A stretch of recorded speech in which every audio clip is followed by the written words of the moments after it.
Ready-made energy bars are fantastic fuel for cycling. But if you want to make your own, however, you could try this secret GCN recipe. Now, it's based around oats, which are fantastic fuel for cycling. That's why everyone seemingly uses them in their energy bars.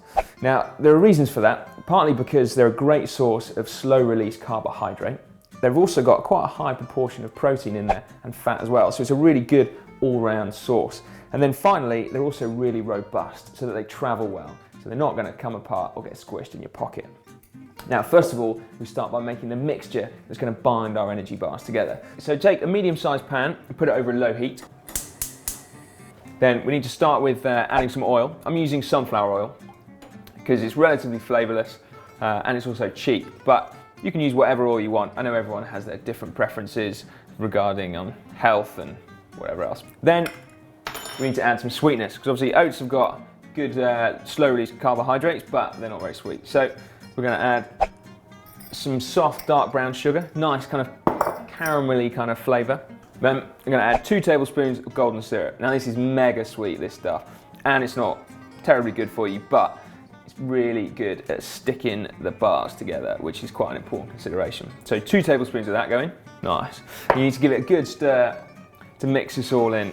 It won't come together straight away, but it looks seriously good even now. Now, we also need to add what I think is the pièce de résistance, which is some peanut butter.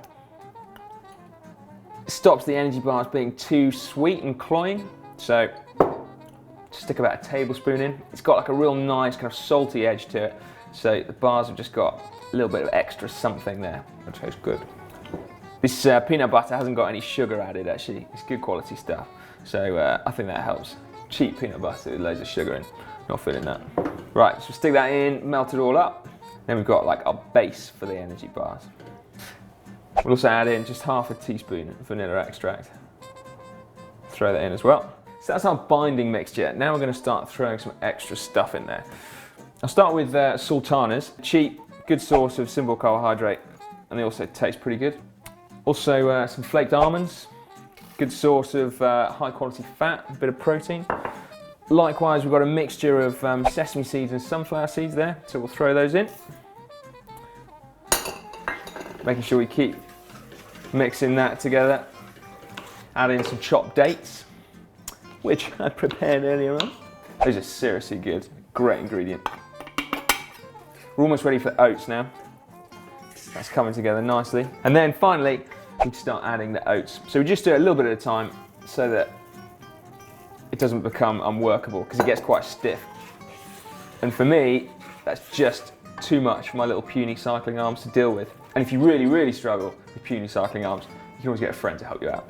A little bit more. The other problem with stirring this for too long is it gets really difficult not to actually just start eating it, because right now, it tastes bloody good. Okay, so that's all blended together now. We're just going to add the mixture to our baking tin. This is like a brownie tin, lined with a bit of baking parchment, so we can get it out easily. Now this next bit is really important, okay? Because you need to press it down really thoroughly, otherwise your energy bars are gonna disintegrate. So you need to pack it down with a metal fork, I find is the best implement. Right, let's throw this in the oven now. Gas mark 4, which is about 180 degrees centigrade, which is about 350 degrees Fahrenheit. So we'll just throw that in the oven. And we need to keep our eye on it, but it's going to be 10 to 15 minutes really, depending on how hot your oven is. We want it to look kind of golden brown on top. We don't want it underdone because then it's going to disintegrate, but we don't want it overdone because then it gets chewy or burnt. So now we just have to sit and wait. In the meantime, you can maybe just lick the spoon. Yeah, those are looking good. There they are. Finished product. We're nearly finished. They obviously need to be left to cool now. They're pretty much stuck in there right now. They're also quite fragile still. So when they cool, they'll harden, and then we can cut them into our energy bars. But it is a long wait. They look really good. Right, so these are now cooled. We just need to take them out, and then they're ready to get sliced up. You can obviously make them as big or as small as you want. Ready?